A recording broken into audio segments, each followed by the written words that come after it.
திருநெல்வேலியிலே தாம்பரபரணி கரையிலே சிக்க நரசியனூர் என்று ஒரு சைவ பெருமக்கள் வாழ்கின்ற சிற்றூர்.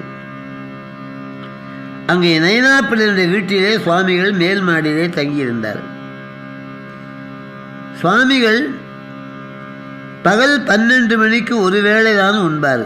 உப்பில்லாமல், உப்பு, சர்க்கரை, புளி, மிளகாய், கடுகு, நல்லெண்ணெய் இவ்வளவு நீக்கும்.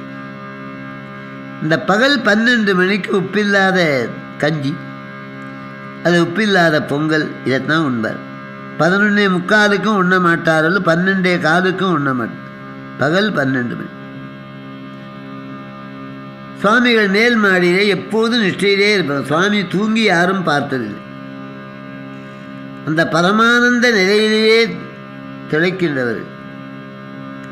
மேலிருந்து கீழே வந்தார். காலை நேரம். அங்கே ஒரு மூட்டை பூச்சி போய் அந்த வீட்டு பையனை அழைத்து, தம்பி இதை கொண்டு போய் வெளியே உயிரோடு விட்டுவிடு. அவன் பிடிச்சி நசுக்கி விட்டான். சுவாமி உள்ளம் துடித்து விட்டாரடா மடவோன், ஒரு உயிரை கொன்றனையே நீ யாங்கன உயிரி, எப்படி நீ கிடைச்சேரப் போகிறாய்? பெரும் பாவத்தை செய்து விட்டாயப்பா. அறவினை ஆதலில் கொல்லாமே கோரல் பிறவினையெல்லாம் தரும். அந்தோ இந்த மூட்டை பூச்சி நீ நசுக்கிற போது என்ன வேதனைப்பட்டிருக்கும். அதற்கும் மனைவி மக்கள்லாம் உண்டாயிற்று. அத்தனை பேரும் துன்பப்படுகிறார். போய் ஆத்தங்கரை தாம்பரபரணி ஸ்நானம் பண்ணிட்டு மேல்மாடி. சரியாக 12 மணிக்கு அந்த அம்மா உணவு கொண்டு போனேன். அம்மா, இந்த வீட்டிலே ஒரு இழவு விழுந்து விட்டது, இன்று முழுக்க நான் உண்ண மாட்டேன்.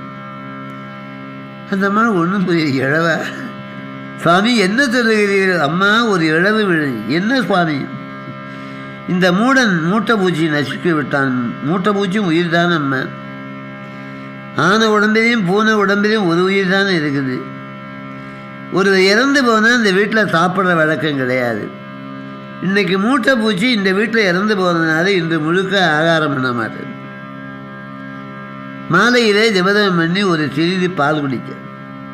மறுநாள் பகல் 12 மணிக்கு நீராடி விளக்க பார்த்து சாப்பிட்டார். ஒரு மூட்டை பூச்சி இறந்ததற்கு சுவாமி பட்ட பாடு. அப்படியானால் அவருடைய ஜீவகாரணை எத்துணை விழுமியது. ஜீவகாருண்யம்தான் மோட்சலோகத்துக்கு திறவுகோல்.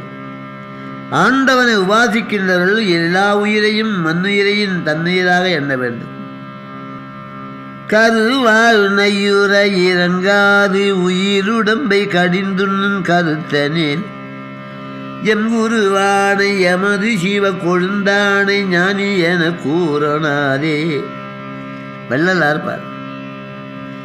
எந்த உயிரையும் கொல்லக்கூடாது. கொல்லான் பொறாத மறுத்தானை கைகூப்பி எல்லா உயிர்ந்தோம். கொல்லாமை மேற்கொண்டு ஒழுகுவான் வாழ்நாள் மேல் செல்லாது உயிருண்ணும் கூற்று. இந்த கொல்லாமை என்ற விதத்தை சுவாமிகள் கடைப்பிடித்தவர்கள்.